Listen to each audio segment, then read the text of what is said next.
Sasa baada ya producer Bai kuweza kutambua kwamba mtoto wake baada ya siku kadhaa ataenda kufa, basi akarudi direct mpaka katika eneo la ofisini kwake huku hivi. Alikuwa na mawazo sana. Mwisho wa siku akakumbuka jambo moja ambalo aliweza kuona zile namba za watu wa Sodox. Watu wanajiita Sodo ni watu wa namna gani? Alishawatambua kwamba ni watu ambao walikuwa wameweza kumsaidia ndugu yake June kuweza kupotea katika ulimwengu huu ili basi familia yake isiweze kupata mateso. Sasa baada ya hapo alifanikiwa kwenda basi kutafuta zile namba za wale washirika wakuu waliokuwa wanahusika na ile Sodo, na hapo akafanikiwa kuweza kupata jina lake. Na kisha huku New Truth, kanisa la New Truth, katika siku ya leo kulikuwa basi kuna tukio ambalo la kutisha lilokuwa basi ndio kutokea katika muda ambao si dakika nyingi sana. Mtu huyo alikuwa ameweza kutabiriwa kwamba ataenda kuzimu, na askari hao wa kuzimu walikuwa wanakaribia kuweza kufika. Hapa Pastor Kim ndo alikuwa kiongozi kwa hivi sasa. Kwa hiyo alikuwa anamrushia maneno ambayo ya kashfa mtu huyo. Kisha nyakati hizo dakika basi zikaanza kuhesabiwa. Mtu huyu kabla ya kuweza kuondoka pale, hapo Pastor Kim akasema kwamba nenda kuzimu.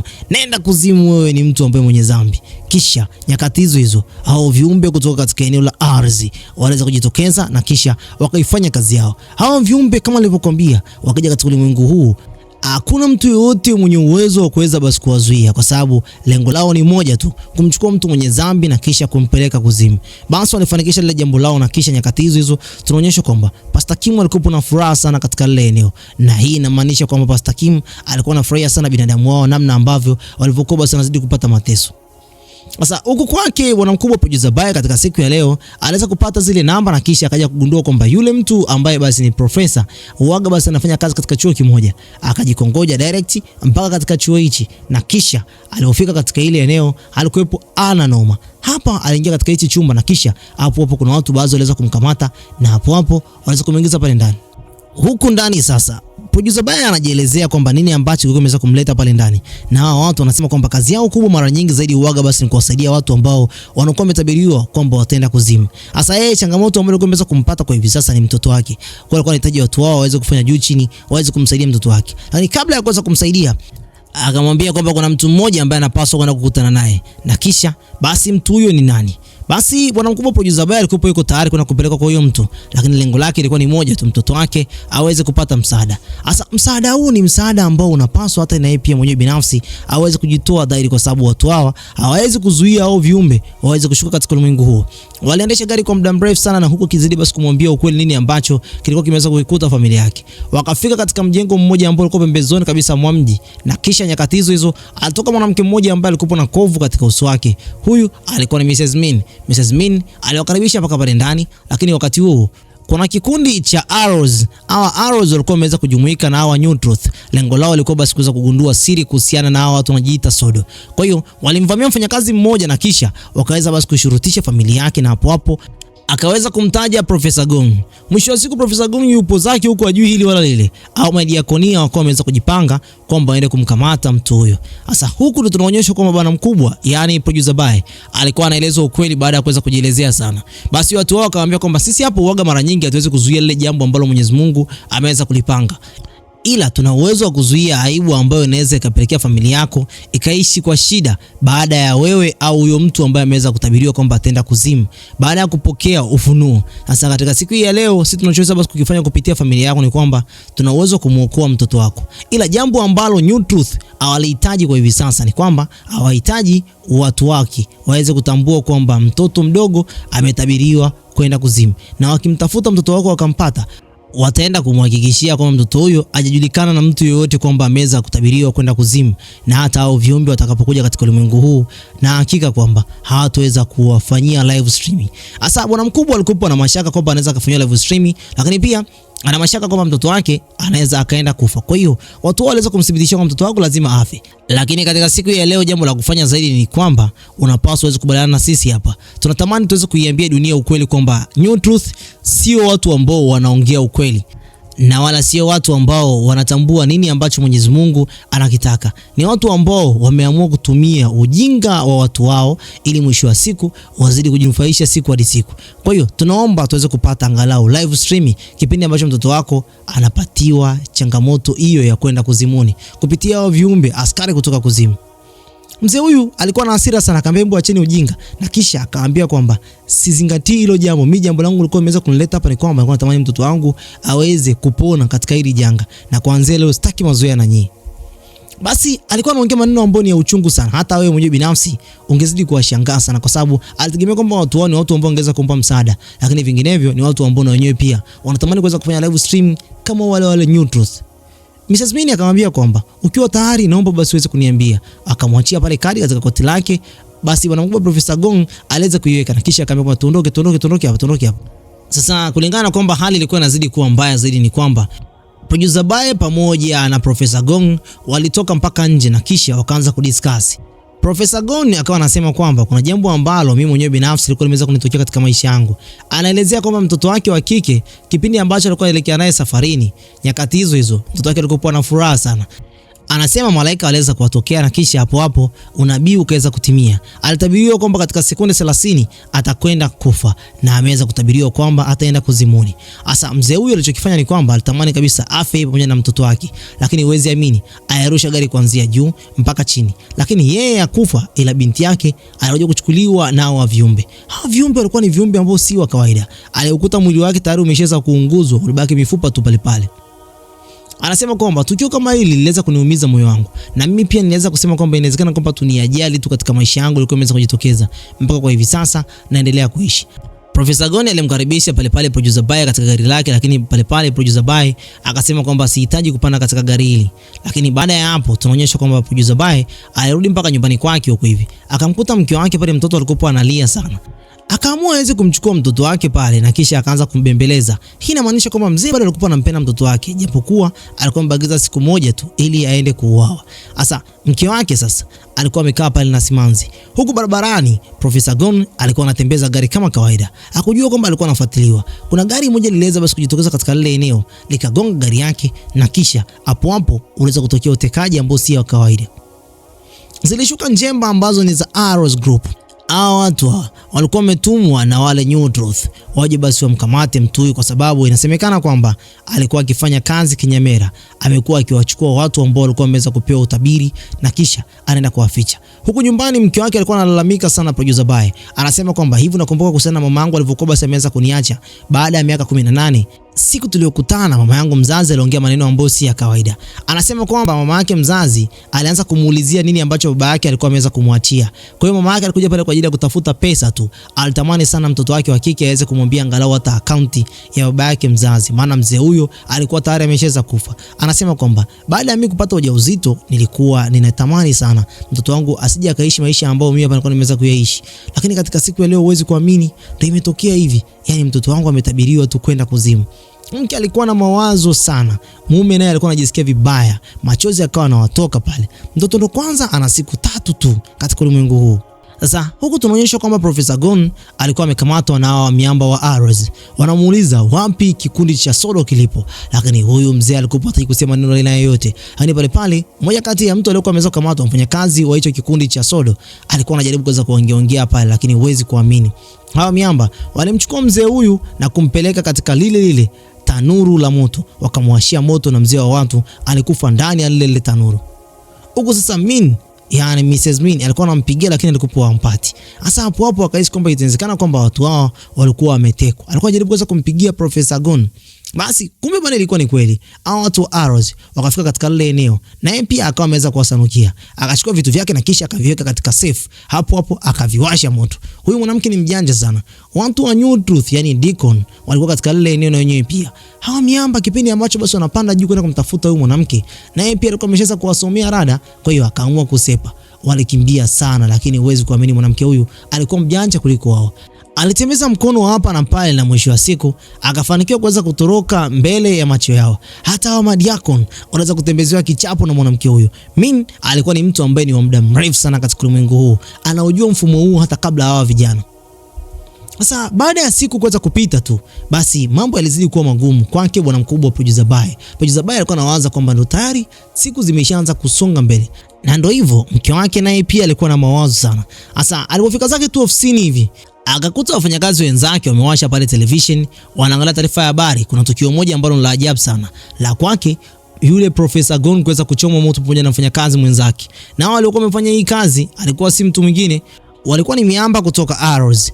Pale producer Bae akaamua kuweza kumpigia Min, na hapo hapo akaanza kuambiwa kwamba unapaswa uweze kufanya juu chini ili basi angalau binti yako awepo salama. Mpigie mke wako na umuulize mahali ambako alipo. Kama yupo nyumbani, naomba uende kujumuika naye hapo nyumbani, usitoke kwa sababu mwanamke wako inawezekana kwamba kuna mahali ambako amekwenda. Kweli bana, kama huyu Mrs. Min alipokuwa basi amesema mtoto wa kike kweli alikuwa ameweza kwenda katika kanisa la New Truth. Anaamini labda huku basi tunaweza kupata ule uthibitisho kama mtoto wake ana dhambi au ana dhambi. Lakini je, hawa watu wa New Truth watakubaliana naye au la? Huku mume wake alikuwa anampigia simu, huwezi amini, mwanamke alikuwa okote simu yake. Alikuwa anabonyeza tu chekundu, huwezi kuamini. Basi akafika pale mapokezi, akaulizia ofisi za madiakon. Sasa akaelekezwa katika ofisi moja ya Diakon Yuji. Sasa huyu mwanamke alipofika kule ndani, mume wake basi akawa anamtumia message kwamba usiende katika ofisi ya New Truth. Watu wao watakuja basi kufanyia kitendo ambacho si cha kawaida. Kwa sababu tayari alikuwa ameshaweza kupewa taarifa na Mrs. Min. Kwa hiyo akahisi kabisa kwamba mwanamke wake atakuwa yupo katika hilo eneo. Sasa mke wake ndio anamtumia pale message, anambia bana, samahani mume wangu, nimeweza basi kufika huku, nataka niweze kugundua kama mtoto wetu yupo salama. Wewe alipagawa kinoma noma. Sasa hapo akaingia bwana mkubwa Diakon Yuji. Diakon Yuji alipoingia pale ndani akaambia kwamba nimesikia kwamba unataka kuweza kuongea na mimi. Mwanamke wa watu akasema kwamba ndio, nilikuwa natamani kuweza kuongea na wewe. Akampa flash, ambapo flash hii ilikuwa na ile video, ambayo ile video ilikuwa imeweza kutendeka katika lile eneo la hospitali.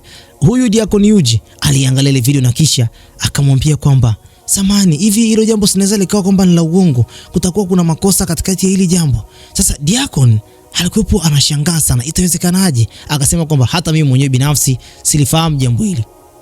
Ngoja basi nikadiscuss na madiakonia wengine na mwisho wa siku nitarudi. Akatoka nje na kisha akamwambia yule secretary kwamba mwanamke huyu asitoke hapo ndani, ninarudi, nitatoa amri kwa ajili ya hili jambo. Akapiga simu, anahitaji kuweza kufanyika meeting mapema sana. Sasa huku kwake producer Bae alikuwa dhahiri kabisa naye pia alikuwa na mashaka sana. Anampigia mke wake anakata. Anampigia mke wake anakata. Sasa huku meeting ikaweza kufanyika, mkutano wao wa dharura. Mkutano huu ulikuwa unaonyesha basi ile video namna ambavyo basi tukio limeweza basi kutokea. Na kisha wakaanza kushangaza, inawezekanaje tukio hili basi likaweza kutokea. Wakawatoa amri kwamba mtoto huyu wa kike anapaswa aweze kutengana kabisa na mama yake. Jambo la kwanza hilo. Jambo la pili, mtoto huyu wa kike endapo kama kupelekwa kwake kuzimu kutaweza basi kugundulika na waumini wengine, wanaamini kwamba waumini wao wataachana na imani yao. Sasa basi huku bwana mkubwa producer Bae alikuwa basi anazidi basi kumtumia mke wake message bampa tu bampa. Akamwambia mke wake kwamba atoje katika lile eneo, hao watu lazima watahakisha kwamba wanamchukua mtoto huyo. Basi ndio kweli bana, hao madiakonia walikuwa wanakuja huko speed kinoma noma.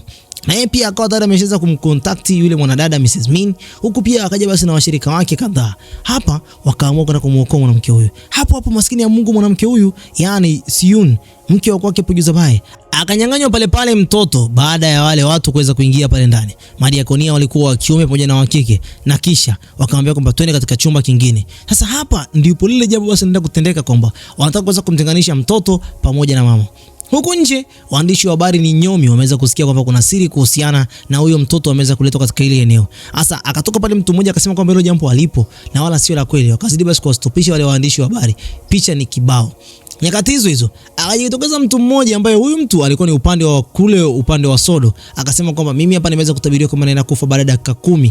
Akaanza kuongea pale. Vyombo vya habari vikaanza basi kumulika pale. Akaanza kukimbia huku na kule, lakini hapo wakina Mrs. Min wakapata nafasi ya kuweza kujichomeka katika jengo hili.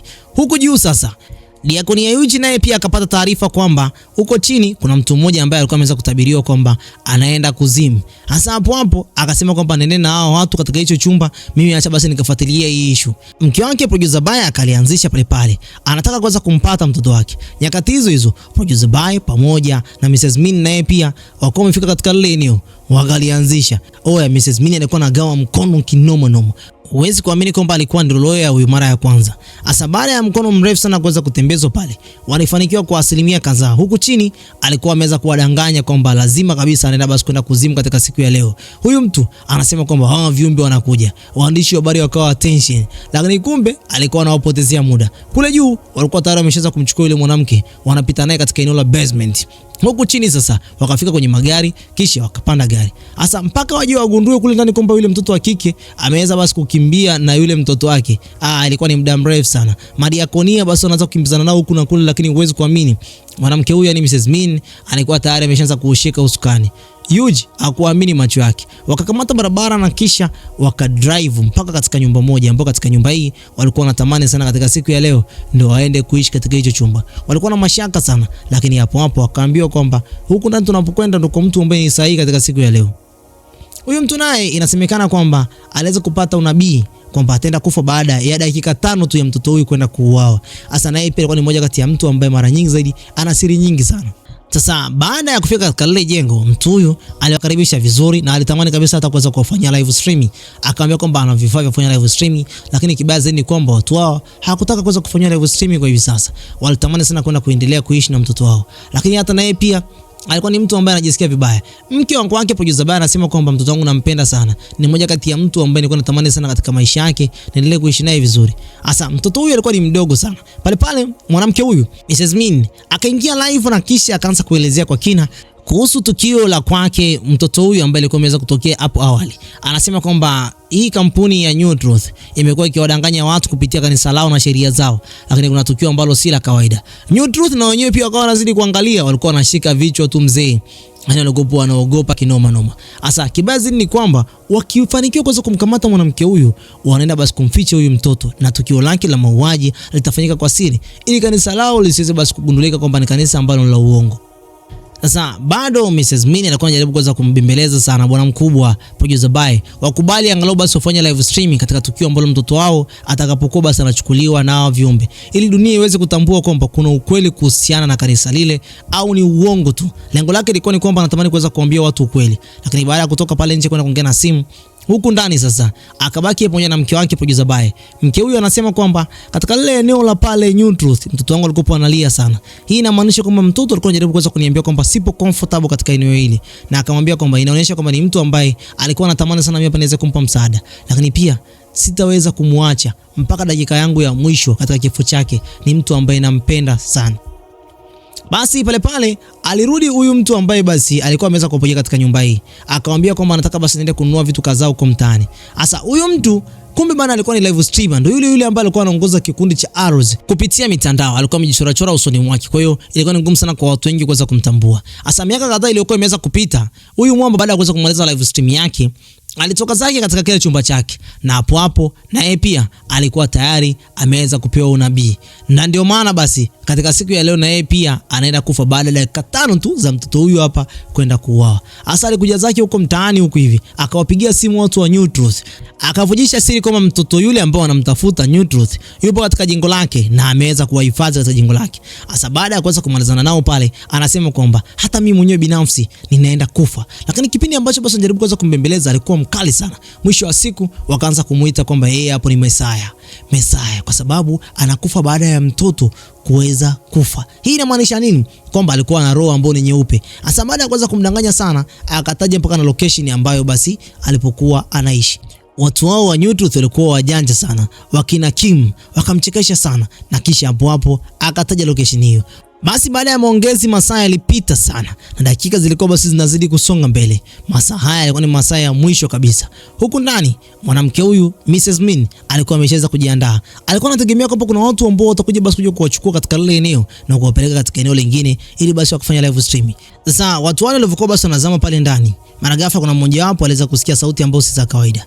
Baada ya muda mrefu kuweza kupita, basi huyu bwana mkubwa Producer Bae aliamua kuweza kuteremka kule chini taratibu, ili basi angalau waende kukutana na hao watu. Huko nje sasa, hao watu wa New Truth pamoja na polisi walikuwa wameweza kuzingira katika lile eneo. Maskini ya Mungu kukutana na ile simu ambayo ilikuwa imewekwa pale chini. Hii inamaanisha kwamba walitrack simu ile. Baada ya kwake Producer Bae kuweza kufika huko chini, alikuta wale watu wote walikuwa wameweza kuuawa. Akagundua kwamba inawezekana kwamba kuna mtu ambaye alikuwa ameweza kuwaua watu hao. Hapo alikuwa si mwingine, alikuwa ni yule mwenyeji wao. Alikuwa tayari ameweza kubadilisha uso wake na alikuwa yupo kama vile kichaa. Akamueleza dhahiri kabisa kwamba yeye hapo ni Arrows na amekuwa akiwasupport sana ili kanisa la New Truth. Ila kinachomuuma zaidi ni kwamba hakuwahi kufanya makosa aina yote katika ulimwengu huu, ila kufa kwake kuna kwenda kuzimu ndicho basi kinachomuumiza zaidi. Bwana mkubwa alijaribu kuweza kumbembeleza sana, ila mfukoni kwake bwana alikuwepo na ile teza ambao hii hapa ni moja kati ya shoti ile ya umeme. Purukushani zikaanza huku na kule. Mwisho wa siku mama watoto naye akajikuta kwamba ameingia katika purukushani hizi. Akatoka katika mjengo pale nje, akakutana kuna watu wengi sana. Hawa watu na wenyewe pia walikuwa wanaamini hawa watu wa New Truth. Kisha akawaeleza wazi kwamba mtoto wake alikuwa dhahiri ameweza kutabiriwa kwamba ataenda kuzimu. Hapo kipindi ambacho basi alipokuwa basi anaongea, kuna watu walikuwa wanarekodi video. Zile video wakawa wanaziposti mtandaoni mida hiyo hiyo. Hapo madiakonia na wenyewe pia wakagundua kwamba mwanamke huyo yupo katika location gani. Kisha nyakati zikawa zimeshaweza kuwadia. Huku juu vurugu ni nyingi sana. Yule chizi naye wakati wake ulikuwa umeweza karibia, lakini vurugu zake zilikuwa ni si za kawaida. Aliletewa nomo pale, lakini huku nje tunaonyesha kwamba mwanamama alikuwa naye pia ameshaweza kujiandaa kabisa kwamba wale viumbe waweze kumfuata. Vurugu zikaanza, wale viumbe basi nitakuja kumchukua mtoto huyo, lakini hapo hapo naye pia akafanikiwa kuweza kumuokoa mtoto wake. Sasa ilikuwa ni vuta ni kuvute. Hawa viumbe walikuwa hawaamini kwamba huyu mwanamke anajaribu kuweza kumuokoa mtoto wake. Mzee naye akaliingilia hili jambo. Oya, alikuwa hana uwezo wa kufua dafu kwa hawa viumbe. Bana we, walianza kulianzisha varangati pale, mji mzima ulikuwa katika hali mbaya. Hasa nyakati za mwisho kabisa, kipindi ambacho basi wamesheza kuona kwamba hawa vijana wanataka basi kuweza kutufanyia mambo ambayo si mazuri, na ilikuwa hakuna namna nyingine ya wao kuweza kukimbia katika lile eneo. Mzee akaamua kuweza kuchukua kamba, akaizungushia kwake na pamoja na kwa mke wake. Hapo hapo hawa viumbe wakaamua kuweza kuwachoma pale pale. Wakamchoma baba, mama na mtoto. Watu wote wakiwa wanashuhudia, na kisha hao miamba wakaamua kusepa. Askari hao walikuwa wana 2 kwenye 1. Watu wote walikuwa wanazidi kuonea huruma sana. Ila dakika za mwisho huwezi kuamini, watu wakiwa wamekata tamaa kabisa. Kila mmoja akiwa anagundua kwamba hili tukio basi imeenda kumuua yule mtoto wa watu. Hapo hapo sauti ya mtoto iliweza kusikika. Bana, Miss Min akiwa na maumivu makali sana, aliweza kushangaa sana. Naye pia yule mwenyeji wao aliyekuja basi kuwapokea pale katika nyumba yake, naye alikuwa ametabiriwa kwamba dakika 5 zijazo atakuja kuchukuliwa na hao askari. Akaanza kusogelea lile eneo, akitaka kabisa kwenda kumuua kabisa yule mtoto. Huwezi kuamini, dakika za mwisho kabisa mambo yaliweza kubadilika, meza iliweza kupinduka. Pale pale Mrs. Min alifanikiwa kuweza kulianzisha varangati. Muda nao wakawa wameweza kuadia kwamba kwa huyu mzee anapaswa aweze kufa. Dakika 5 walikuwa wanapigana tu pale pale. Sasa hao miamba askari wa kuzimu waliweza kuibuka kutoka kwa kuzimuni, na kisha wakafanikiwa kuweza kumchoma kabisa huyu mwenyeji wao, na kisha hapo Mrs. Min akafanikiwa kuweza kumchukua yule mtoto.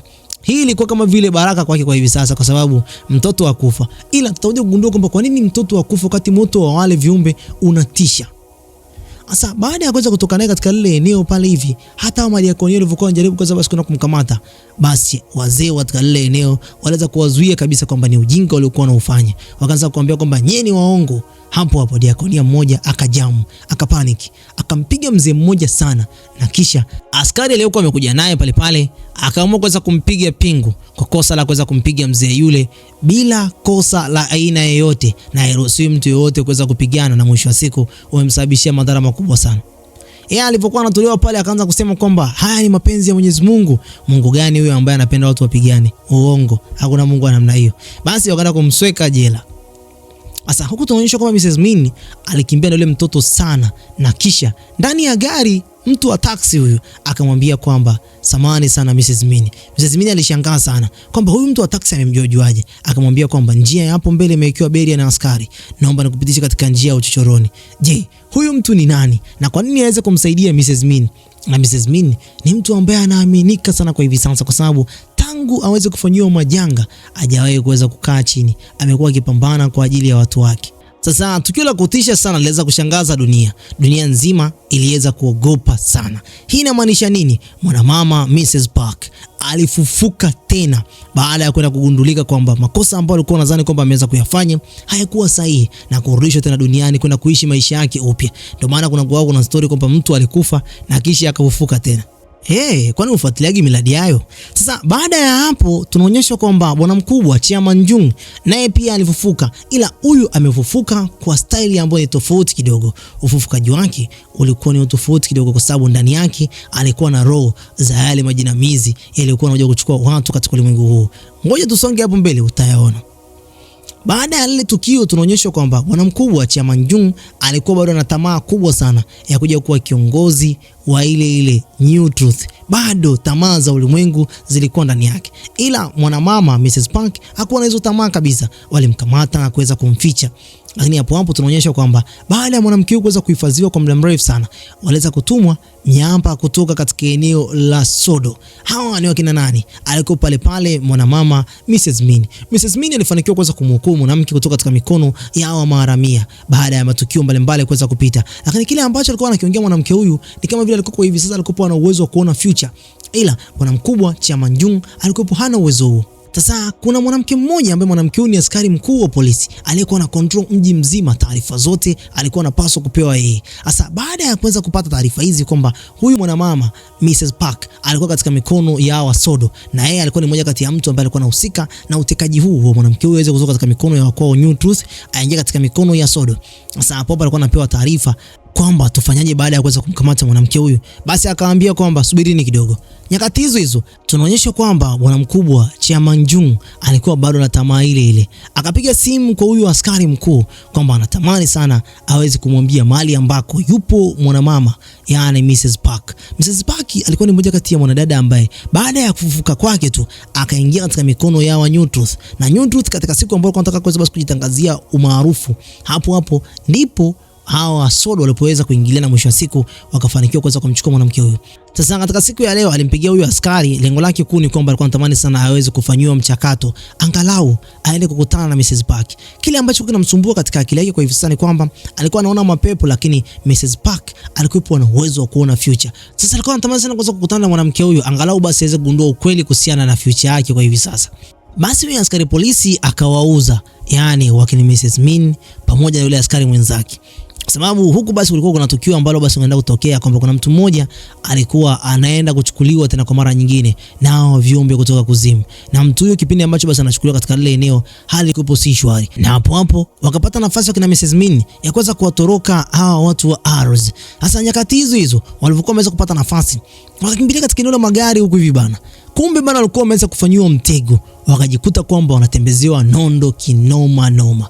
Mrs. Min akawa amekamatwa pale Mrs. Park naye akawa amekamatwa, hata pia mshirika wake wa karibu wa Sodo akawa amekamatwa. Aliyefanya mambo yote haya alikuwa ni huyu askari hapa. Hasa kipindi ambacho mambo yote basi alipokuwa anazidi kusonga mbele, ukumbuke kwamba huyu bwana mkubwa yani Chia Manjung alikuwa anatamani sana kwenda kugundua ukweli kuhusiana na kile ambacho amekuwa akikiona, yani yeye amekuwa akiona mizimu kutoka huko kuzimuni ikiwa nyuma yake. Hasa akamuita huyu mwanadada pembezoni mwa lile eneo na kisha akamuuliza kwamba na wewe pia unaona mizimu hivyo? Wewe mwanamke anasema kwamba hapana, mimi sijui kitu cha aina yoyote. Akaambia kwamba naomba unieleze. Akamwambia kwamba mimi ninachokiona kwa hivi sasa kwako wewe sio mizimu tu, na waona kwamba wapo ndani yako na wanatamani sana kuendelea kuishi ndani yako, kwa sababu ni moja kati ya mtu ambaye umekuwa ukiwatangaza mara kwa mara. Baada ya kumwambia vile, huyu Chia Manjung anasema kwamba acha kudanganya, unandanganya. Pale hali yake ikaanza kubadilika kabisa baada ya kuweza basi kuambiwa ukweli. Akataka kuweza kumfumua huyu mwanamke, lakini nyakati hizo kipindi ambacho basi anaangalia kwenye kioo kimoja hivi akamwona huyo mmoja kati ya jinamizi linalokuja basi kuchukua watu katika ulimwengu huu. Uonga ulikuwa umetanda baada ya kuweza kutazama kitu kile, na kisha akaweza kutoweka yule jinamizi. Hapo akaanza kumwambia Mrs. Park, jinamizi alipo tena. Kumbe bana mambo alikuwa basi ndio ameanza. Hapo mwili wake ukaanza kuwa kituko, akaanza kujisikia vibaya kinoma. Mwili huu ulikuwa unaruka live. Kila mtu akaanza kuona kabisa kwamba kuna hali ambayo si ya kawaida. Asa hawa viumbe askari kutoka kuzimuni wakaanza kufanya mambo yao. Akaanza kurusha huku na kule. Mikono yake ikaanza basi kuwa kitu cha ajabu. Yani mikono kama ya wale askari kutoka kuzimu. Watu wote wakaanza kushangaa sana. Kila mmoja alikuwa anajaribu kuweza kumsogelea, alikuwa anazidi kuogopa kile ambacho basi kinatokea katika maisha yake. Mrs. Min, Mrs. Park pamoja na mshirika wa Sodo wakapata njia ya kuweza kukimbia. Baada ya hapo kilichotokea ni kwamba huwezi kuamini, katika siku ya leo Chia Manjung alikuwa anamuomba Mrs. Min msaada, anatamani sana aweze kumsaidia, lakini ndio tayari hawa viumbe walikuwa tayari wameshaweza kuingia ndani ya mwili wake. Robo tatu ya huu mwili wake kwa hivi sasa ulikuwa hauna nguvu, hawakuweza kumsaidia, waliamua kusepa katika lile eneo. Mwili wake uliweza kubadilika kabisa kuwa vituko, kitu cha ajabu, kiumbe ambaye hakuweza kabisa kufikirika. Na hapo baada ya hapo alikimbia kuelekea katika eneo lingine, na hapo alipita katika eneo la poto. Hii inamaanisha nini? Huyu kiumbe ni mmoja kati ya wale ambao watarudi duniani kuja kuchukua roho za binadamu. Hawa Arrows walikuwa na mashaka sana. Dunia nzima ilikuwa haina reaction yoyote katika mitandao. Wote walikuwa wamekaa kimya. Hii inamaanisha nini? Wote walikuwa katika hali ambayo ni ya mshangao. Huku huyu askari akawa anasema kwamba tunapaswa katika ofisi yetu na serikali nzima kwa ujumla tuende tuwatoe watu wote wa Sodo pamoja na watu wote wa New Truth, huku tukiwaacha watu wa Arrows. Hii inamaanisha nini? Inawezekana labda basi watu wa Arrows ni watu ambao wanategemewa kwamba watakuwa katika kipindi kizuri. Asa baada ya tukio hili tunaonyeshwa kwamba Mrs. Minnie pamoja na Mrs. Park walionyesha direct mpaka katika eneo la magari, huku walikuwa wamepanga kwamba anaenda kukutana na mtu mmoja ambaye mtu huyo ndio mtu ambaye atampeleka kwa watoto wake. Maana kama unakumbuka vizuri, mwanamke huyu pale mwanzoni kabisa alikuwa na watoto wawili, Hayuni pamoja na Yule. Sasa kumbuka kwamba huyu mwanamama yani Mrs. Park alikuwa na uwezo wa kuona future. Alishawahi kumwambia yani Mrs. Minnie kwamba endapo utaweza kumuona tembo pamoja na matoi utambue kwamba hupo katika eneo la hatari sana. Hasa Mrs. Park alikuwa na uwezo huo kuiona future kabisa. Hasa hapa katika siku ya leo alikuwa ameweza kutazama lile toi katika eneo lile la gari, akahisi kwamba mshirika wake aliyoko nyuma yake ndio ataenda kumuua. Alivyojoka nyuma, kweli maskini ya Mungu alikuwa amenyooshewa bastola, akaanza kupambana naye, lakini kwa bahati mbaya sana alikuwa amepigwa risasi ya bega. Akajikokota yeye pamoja na Mrs. Park mpaka nyuma ya magari huko hivi, na kisha kila mmoja akakamata njia yake. Hasa hii inamaanisha kwamba alikuwa anajaribu kuweza kutengana ili mwisho wa siku wafanikiwe kuweza kumchenga mshirika wake. Mshirika alikuwa ameshikilia bastola mzee. Anasema kwamba Mrs. Park anapaswa aweze kuuawa, lakini yeye Mrs. Minnie anasema kwamba hapaswi kuweza kuuawa mwanamke huyu. Nilimpromise tangu hapo awali kwamba nitamlinda na nitamtunza. Lakini pamoja na kwamba alikuwa anajikinga sana mwanamke huyu, lakini mwisho wa siku akaweza kugundulika kwamba yuko wapi. Baada ya kutambulika kwamba mahali ambako walipokuepo, basi hapo akawa ameweza kuingia mkenge mzee. Huyu mwamba akamfungia kule ndani baada ya kuweza kumtembezea sana, na hapo Mrs. Minnie akawa ameweza kufika katika lile eneo, akaitembeza mkono pale na kisha mwisho wa siku akafanikiwa kuweza kumnyonga na kisha akazimia. Sasa baada ya kuweza kuamka tena kwa mara nyingine, huyu mtu alikuwa si mtu wa kawaida. Akawasha winchi moja ambayo katika ile eneo huaga inatumika zaidi basi kuweza kukandamiza magari. Baada ya kuweza kuiwasha ikawa basi inamkandamiza mwanamama Mrs. Park aliyekuwa kule ndani, lakini alikuwa hajiwezi. Mwisho wa siku sasa Mrs. Minnie akaona kwamba huu ni ujinga huu, akaamua kupambana tena kwa nafasi nyingine. Alipambana kwa muda mrefu sana na kisha akamnyonga tena. Baada ya kuweza kumnyonga hapa basi hakuwa na 2 kwenye 1. Alifanikiwa kuweza kumuokoa Mrs. Park na kisha hapo akaweza kumfunga pingu katika eneo la tairi ya gari. Akamwambia kwamba sina plani ya kuja kukuua wewe hata siku moja, na wala sina plani ya kuweza basi kukuteketeza wewe, ila na plani ya kuweza kuiokoa dunia. Sasa yeye anasema kwamba anataka kuiokoa dunia, lakini Mrs. Minnie anamwambia kwamba kabla ya kuiokoa dunia naomba ujiokoe wewe kwanza ili mwisho wa siku uwe huru. Sasa baada ya hapo akamchukua Mrs. Park na kisha akaamua kuweza kufunga naye safari. Ni nini ambacho huyu bwana mkubwa alikuwa ameweza kuahidiwa mpaka aweze basi kungangania sana kuweza kumuoa huyu Mrs. Park? Je, ni jambo gani la kipekee? Hapo tunaonyeshwa hapo kuna gari moja ilikuwa basi imeweza kumsogelea pale Mrs. Minnie pamoja na Mrs. Park. Huyo mtu alikuwa ni mwanaume ambaye basi alikuja kumchukua mwanamke huyu. Basi alimshukuru sana na kisha hapo akawa anamuaga, lakini kabla ya kumuaga mwanamke huyu akamwambia kwamba naomba nikwambie kitu kimoja, kama kuna jambo lolote unataka kwenda kulifanya kwa muda huu naomba ulifanye mapema sana kwa sababu dunia inakwenda kugawanyika. Na kisha akaenda kupanda gari. Baada ya kupanda gari sasa akawaaga kwa macho yake tu, naye pia akafunga safari zake. Hasa katika mjengo huko ambako huyu askari mkuu wa mji mzima wa Korea alipokuwa basi amekaa pale, alikuwa na roho mbaya sana huyu mwanamke. Huyu mwanamke matukio ambayo alikuwa ameweza kuyafanya kupitia cheo chake yalikuwa basi yanazidi kusikitisha. Hapo na yeye pia alifuatwa na malaika, akatabiriwa kwamba atakwenda kuzimu. Hili jambo liweza kuogopesha sana hata wafanyakazi wake. Lakini huku ndani ya mji mkono bado ulikuwa unazidi kutembezwa mzee. Askari walikuwa wanatembeza mkono kinoma noma. Lakini maaskari na wenyewe pia waliokuwa wala rushwa, askari waliokuwa basi hawampendezi Mwenyezi Mungu, na wenyewe pia walipewa amri kwamba sio muda mrefu sana na wenyewe pia wanaenda kuzimuni. pia na wale magangster kupitia Arrows Group, na wenyewe pia walitabiriwa kwamba wataenda kuzimu. Kwa hiyo hii ilikuwa ni kipindi ambacho dunia inaenda kugawanyika kabisa, dunia mpya inaenda kuanza kupitia yale yote ambayo watu walikuwa wameweza kuyafanya. Basi ndio kwanza ilikuwa inaenda kuanza. Kwa hiyo ilikuwa ni maelfu na maelfu waliokuwa wameweza kutabiriwa kwamba wataenda kuzimuni. Ni masaa kadhaa tu walikuwa wameweza kupewa. Je, watatubu au hawatatubu? Lakini ndio hivyo, amri imeshaweza kutolewa. Asa huku tunaonyeshwa kwamba Yugun alikuwa pamoja na mtoto wake wa kike. Mtoto wake wa kike kumbe bana aliweza kupata kansa baada ya kuweza kuonekana kwamba kule mwanzoni alikuwa ni mshirika mzuri sana wa mambo ambayo ni mabaya. Naye pia katika siku ya leo alikuwa anamwaga baba yake pale. Baba yake mzazi aliweza kumuonyesha picha yake. Yaani picha hii ilikuwa ni picha ya yeye akiwa mdogo pamoja na mama yake walivyokuwa wameenda picnic. Na hapo mwanamke huyu alikuwa analia sana. Alikuwa anapumulia mipira tu. Na kisha baada ya tukio hili tunaonyeshwa kwamba mwanamke huyu alikata moto. Baba mzazi alilia sana. Lakini ndio hivyo, hakuna namna kumrudisha mtu aliyokuwa amekufa. Asa huku barabarani tunaonyeshwa kwamba Mrs. Miller alikuwa anaendeshwa vizuri sana. Lakini hapo mtu aliyekuwa anamuendesha akaanza kupata kama vile kuweweseka hivi. Akaanza kuweweseka sana, machozi yanaanza kumtoka. Na kisha akajitambulisha kwamba yeye ndo Hayul. Mama mzazi alishangaa sana kuweza kumuona mtoto wake namna ambavyo alivyokuwa amekuwa mkubwa. Hili tukio lilikuwa sio tukio la kawaida mzee. Alikuwa katika kipindi ambacho hata yeye mwenyewe binafsi moyo wake ulikuwa na mawazo sana. Akamwambia kwamba umekuwa mkubwa sana mwanangu.